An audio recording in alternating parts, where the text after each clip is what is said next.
Okay, Keda, welcome to Honey Dip Mag Online. But please introduce yourself. Hi everyone, I'm Keda Cunningham. I'm a native Houstonian, a customer of Honey Dip Yoni Spa, a meme collector, a mom, a goddess. All of the things. Okay, so how old are you? We're gonna jump right in. How old are you? 39. I'll be 40 in November. Okay. And so do you get like squeamish about your age, or do you feel like it's an honor? It's an honor. Life is not promised. Some people don't make it to 39. Some people don't make it to 20. So every year that I'm given, I appreciate it. Okay. I'm grateful. So what is femininity to you? Femininity to me, the first thing came to my mind was softness. Rose petals, the smell of roses, embracing who you are as a woman in your own skin right then and now with the cellulite. If you have a six-pack or if you have a fupa, you embrace the gift of a woman. You're a portal to life. And so it's just beauty in being feminine. I love it. Portal. You are the portal. Yes. You are the portal. Okay. How does it feel being a black woman? Whew. How does it feel being a black woman?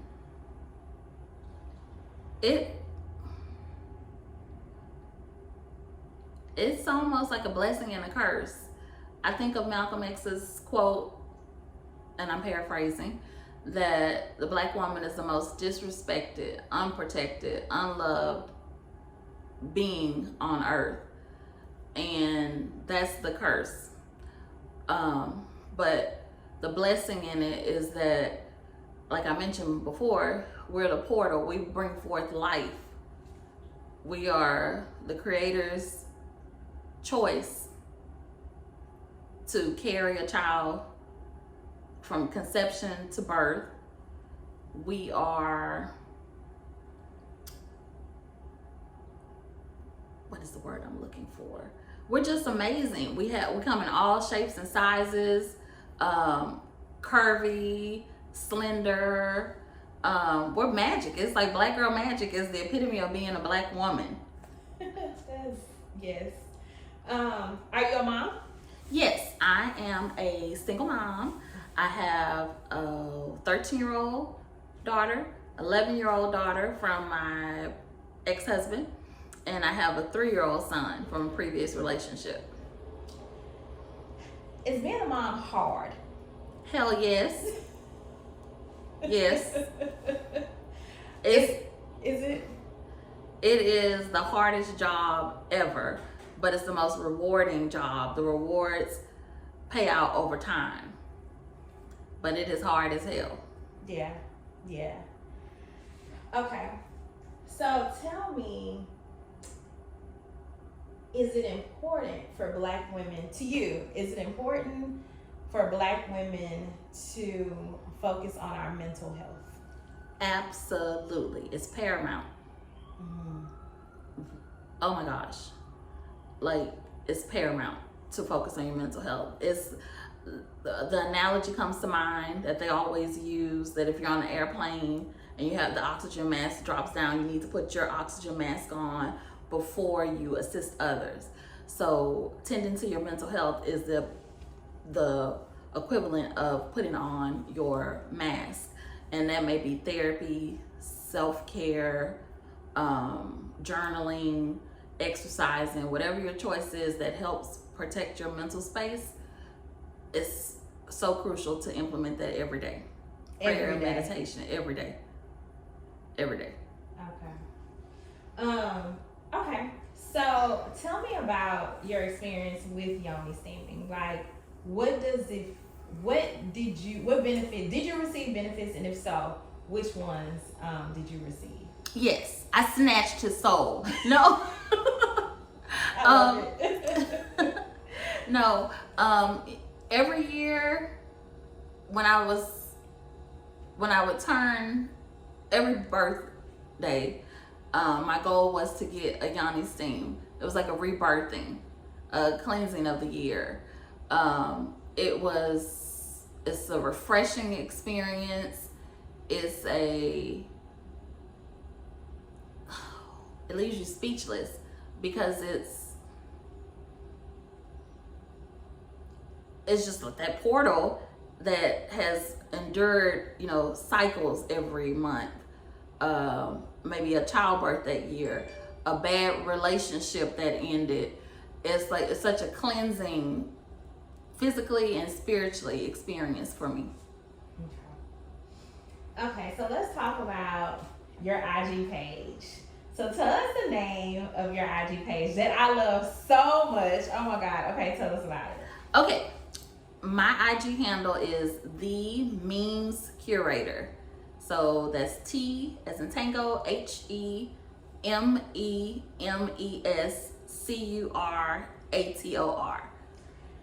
What brought that page? What made you? Tell us what the page is about. I'm sorry, I'm assuming people know. My page is about, you getting in bed with a 10-foot long charger, getting under your blanket, and just having an outlet to laugh, to think about what's going on in our world, to reflect on that mental space and remind yourself of who you are, to see somebody that's real cute every now and then.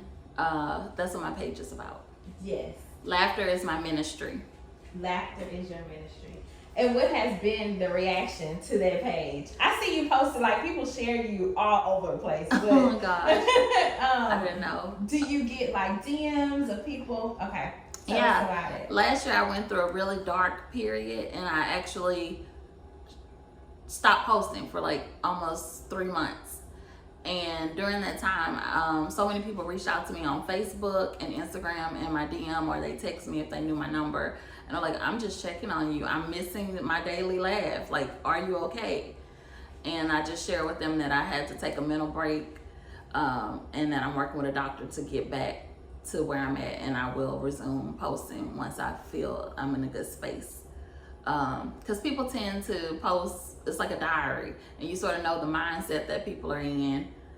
So I didn't want to post a bunch of dark stuff, because I know that so many people come to my page to get a good laugh, really to get a good laugh. I have over 24,000 posts. I post a lot. So don't turn on the notifications. And how many hours do you spend a day on social media? What does it take to find all of these memes of laughter? Okay, so it takes a village. I actually have people that send me stuff that they're afraid to post, and they're like, "Oh, Keda, this is good for her page." I get up early in the morning. My sleep is off, so I just wake up and I start scrolling through the Explorer page, scrolling through my timeline, and I find stuff. I search for stuff that I'm thinking about, and it all comes together. Yeah. And so do you do find that as therapy for yourself? Oh my gosh, yes. Okay. Yes, it's a huge outlet for me. Okay. So do you discuss, since we're talking about mental health and being a mom, do you discuss mental health with your children?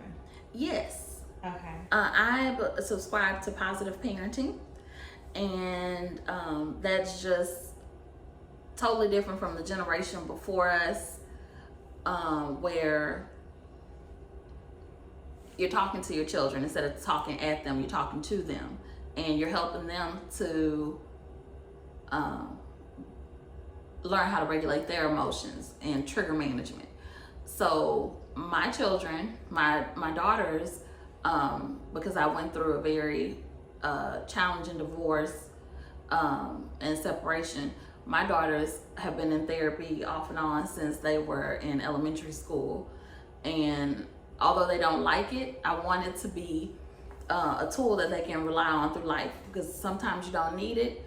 Whereas the trauma that I've experienced in my lifetime, I find that therapy is a weekly outlet for me. It's a must, it's a necessity. I can't go without it. There's a famous quote from one of the fathers of psychology that says, if the only tool you have in your toolbox is a hammer, then you'll see every problem as a nail. So my goal in life has been to equip my children with different tools as they move into adulthood, as well as me unlearning damaging patterns, like defense mechanisms and overgeneralizing, and putting different tools in my toolbox so that when I come across, a screw in life, I don't go to use a butter knife, which is a bad tool. You don't want to use your butter knife on a screw. Get a flathead screwdriver, Oh, I love that. That's so important.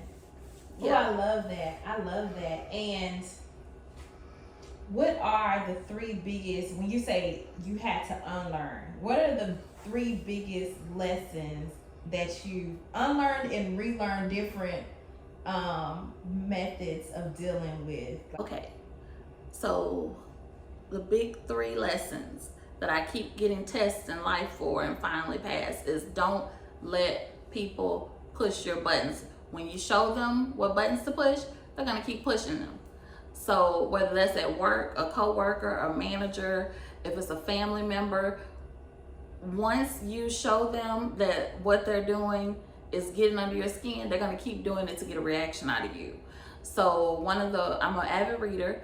One of the books that I've read that was life-changing for me is The 4 Agreements. And one of the agreements is don't take things personal. So I have had to learn, don't take things personal, and don't show people your buttons or they'll keep pushing them. Those go together. Resiliency. Life throws a lot of shit at you, excuse my language. You can get knocked down. You can go through the fight of your life, the darkest night of your life, and you have to get up and you have to keep going. You have to, because it pushes you closer to your purpose. And your purpose is not a job, but it's what you were put here for on earth. Whether it was to, change something, find cancer or find a cure for cancer, or meet your soulmate and change their life, someone in their family. Like, you just don't know. But going through life, the challenges, they're not so much for us to sit and sulk in. Like, it's a time for that. But then it's a time to get up and say, okay, let me straighten my wig, wipe these tears, and look at the silver lining in this situation. And what can I learn? What lesson is in this that I need to take and put in my toolbox? Go back to that. Mm-hmm. So that's 2. And then lastly, I've seen this. Sometimes you're going to be the villain in people's lives. And accountability is huge. Like taking introspection in situations, disagreements, knowing when to go back and apologize, knowing when to let go of a friendship, a relationship, a job that no longer serves you, that impacts your mental health, that disturbs your inner peace. So being accountable, because we're a villain in somebody's story. And if you value that friendship and it's salvageable, then you go back and you make amends. But if not, you move forward and learn from that encounter and say, I'm gonna do better next time, instead of keep it being in the nasty cycle. Yeah. How does a friend need to show up for someone during moments of struggling mental health? Struggling mental health, a friend shows up in different ways. Mm-hmm. Because people are at different walks and different stages of they may be in a crisis mode, they may be in a maintenance mode, they may be in a relapse mode. And so the biggest thing is to listen without judgment, listen without interrupting, listen without problem solving, because sometimes that's all it may be, is that they just want a non-judgmental confidant to listen to them. Now, if that person is in crisis mode, you know, there's a suicide hotline, there's psychologytoday.com to help find a therapist. There are resources in the community. You can reach out to 211 and find resources for therapy. Contact your insurance company if you have insurance. There's just so many resources out there that you don't have to struggle alone. And if it's a relapse, again, listen. If they are open to suggestions, give healthy advice, and don't say you better than me, because we all know in the Black community that's calling somebody stupid. Yes. A fool. So basically, just be there. Just show up. Show up. Show up. Yeah. Yeah. Okay. What is your favorite book? What is your favorite book? My favorite book. I won't get too spiritual and say the Bible, because we know that's a different book. It's a special book set alone. But my favorite book has been, that I've read, that I just was like, wow, was The Warmth of Other Suns by Isabel Wilkerson. Mm-hmm. It chronicles 4 individuals who migrated, the Great Migration in the Black community, from the South to the North, East, and West. And just their experiences with Jim Crow, their experiences with their family, finding a job. It just captured our struggle, our resiliency. It was just beautifully written and really inspiring. Okay. What's your zodiac sign? I know this, but what's your zodiac sign? I am a Scorpio. I'm on the cusp, if you believe in that. So if you could say anything, if this is your, say every Black woman in the world could come across this video and hear what Keda has to say. Wow. What would I say? What's your message? Gosh. My message would be to heal. Because that's how you're going to move to the next level. Heal at every opportunity. Healing is not linear. It can be a freaking roller coaster. It can seem linear for a little bit, and then it's like doop psych. Heal, because when you're so busy holding on to the past, being a bag lady, grudges, unforgiveness, you can't accept what life has before you when your hands are so full with yesterday's stuff. If I've heard that if it no longer serves you, let it go. That's Lizzie Jeff from the Goddess. I can't remember the name of the song, but Lizzie Jeff. She said, if it doesn't serve you, let it go. Let that shit go. Toni Morrison. To fly, you gotta let that shit go. So heal, sisters. Just take inventory. It goes back to that accountability, introspection, self-awareness. And for final question, for Black moms, Black single moms, what is your message to them? My message to my fellow single mothers is to build your village. It takes a village to raise a child.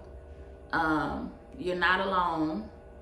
It's great if the father is in their lives, and if the father wants to be in the child's life, let them. Don't let what didn't work out with you guys or your animosity with him impact the child's relationship, because that's what matters. As a mature parent, it's what's best for the children, not because Tron cheated on you and you're going to get them back every time.